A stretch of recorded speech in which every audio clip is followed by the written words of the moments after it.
चाळीसगाव तालुक्यात झालेल्या मुसळधार पावसामुळे भवाळी, खेडी, खेडगाव, कळमडू, पोहरे, कुंझर आदी गावांमध्ये मोठ्या प्रमाणावर नुकसान झाले आहे.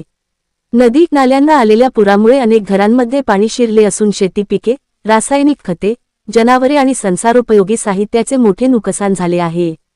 या पार्श्वभूमीवर आमदार मंगेश चव्हाण यांनी शनिवारी अतिवृष्टीग्रस्त भागाचा दौरा करून प्रत्यक्ष नुकसानीची पाहणी केली. त्यांनी पूरग्रस्त कुटुंबियांची भेट घेऊन त्यांची विचारपूस केली तसेच शेतकऱ्यांच्या अडचणी जाणून घेतल्या. यावेळी सुमारे 200 गरजू कुटुंबांना तातडीने जीवनावश्यक वस्तूंच्या किटचे वाटप करण्यात आले. दरम्यान खेडी खेडगाव ग्रामपंचायतीच्या वतीने पुरानंतर साचलेला गाळ, घाण व कचरा जेसीबीच्या सहाय्याने हटवून स्वच्छता मोहीम राबविण्यात आली. पोहरे गावातील एका अंगणवाडी सेविकेच्या शेतातील संपूर्ण पीक पुरात वाहून गेल्याची तसेच रासायनिक खतांचेही नुकसान झाल्याची माहिती समोर आली. संबंधित महिलेची भेट घेत आमदार मंगेश चव्हाण यांनी तिला धीर दिला. या प्रसंगी उपस्थित ग्रामस्थही भावूक झाले.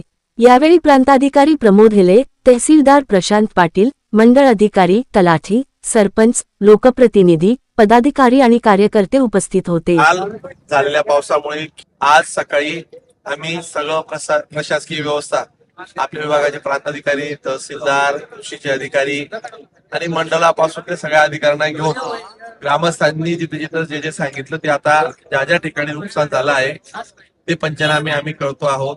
बऱ्याच ठिकाणी विहिरींचे भराव कसलेत, काही ठिकाणी ढोरं वाहून गेलेत, काही ठिकाणी कोंबड्यांचं नुकसान झालंय, काही ठिकाणी घरं कसलीत, काही ठिकाणी शेतांचं पूर्ण खरडून निघाले आहे. एवढ्या मोठ्या प्रमाणात हे नुकसान झालं आहे.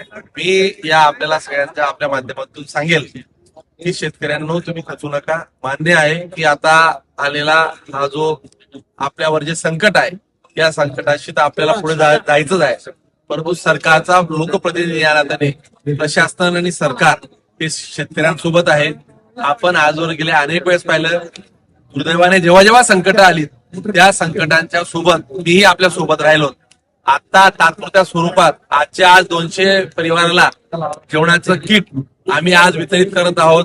ज्या ज्या परिवारांना अगदी घरात आता भांडी राहिलेली नाही, काहीच राहिलेलं नाही, त्यांना त्या लोकांना आज 200 किट आम्ही वितरित करण्याचा निर्णय घेतलेला आहे.